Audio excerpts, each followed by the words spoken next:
It's a Saturday afternoon. You've cleared the floor, laid out the green cloth, set up the little plastic stands, and now you're on your knees, flicking men across a pitch the size of a tablecloth, arguing about whether that last shot went over the bar. 150,000 British families did exactly that every single year at the game's peak.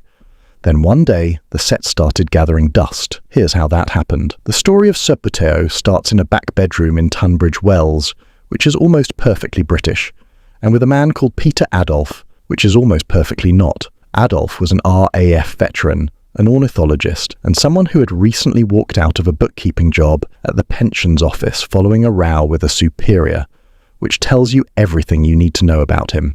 He wanted to invent a table football game. His very first prototype base was a button taken from his mother's coat, with a small metal washer for weight. He advertised the game in the Boy's Own paper in August 1946, asking 7 shillings and 6pence for a set that didn't actually exist yet, because he needed to see if anyone wanted it before he could afford to make it. They did. Orders came flooding in.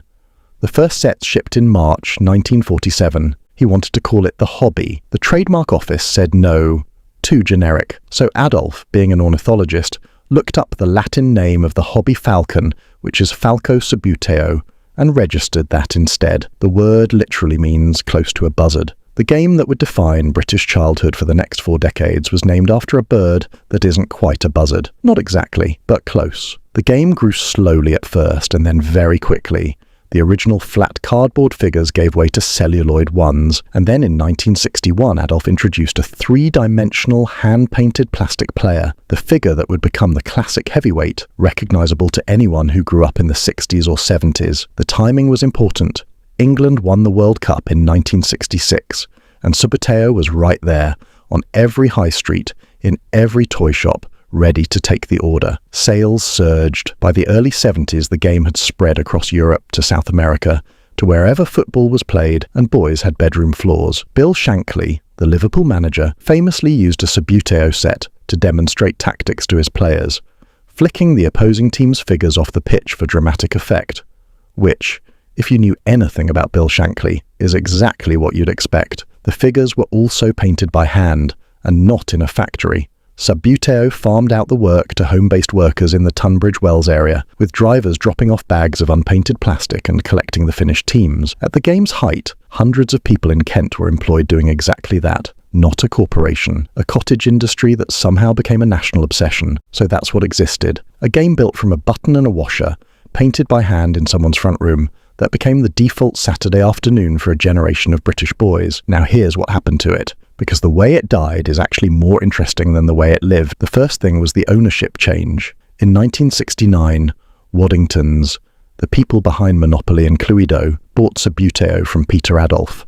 Adolph resigned shortly after, and with him went the particular kind of obsessive attention that only a founder brings to something he invented in his mother's back bedroom. Waddingtons kept the game going, and in some ways grew it, but they also started rationalizing the range, dropping specialist accessories, narrowing the catalogue down to what sold easily.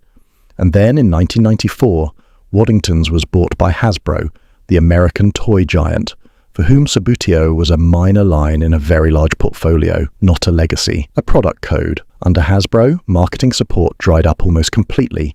Investment in new development stopped, and the game drifted toward the edges of what toy shops were willing to stock.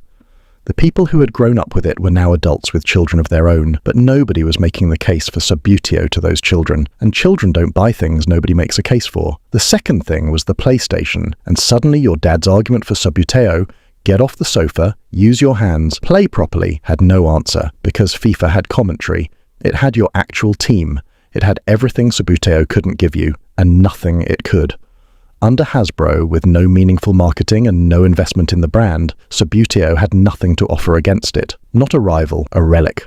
Sales collapsed from 150,000 sets a year in the early 90s to 3,000 by 2002, and then to just 500 in 2003, when Hasbro halted production entirely. Not a gradual fade, a switch being turned off.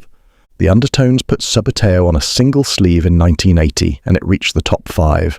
A generation sang along to a line about losing at a game they all knew. He always beat me at Subbuteo, because he flicked a kick, and I didn't know. That's how deep it ran. Deep enough to end up in a pop song still played on the radio, 30 years after the set stopped selling.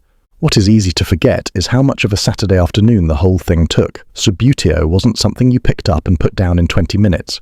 Setting up alone could take the best part of half an hour, smoothing the cloth, placing every player in position, clipping the stands together, finding the ball which had rolled under something, and then you played, slowly, deliberately, arguing about every call, resetting after every goal, and the afternoon disappeared into it. That was the point. Not the game itself really, but the fact that it was the whole afternoon. You emerged at tea time having done nothing except play Subbuteo and been completely absorbed by it, and that felt like enough. There is no digital game that replicates the feeling of having nowhere to be and nothing to do except this. But here's what I think actually disappeared, and it's not just a game. Subbuteo required a particular kind of patience that has no modern equivalent. You had to clear the space, lay the cloth flat, set up every single player by hand, and then play at the pace the game demanded, which was slow and deliberate and deeply frustrating if you were losing. There were no restarts, no pause buttons, no matchmaking algorithms selecting an opponent at your exact skill level. You were on the floor with whoever was in the room, and you either got good at flicking or you kept losing to your brother, and both outcomes taught you something. And the arguments the game generated were entirely your own. Nobody designed them in. They just happened because two people were trying to win something that mattered to them, on their knees, on a Saturday afternoon, and that kind of investment produces its own drama without any help. Not a game, a discipline. There's also the detail of the thing itself. The smell of the box when you opened it.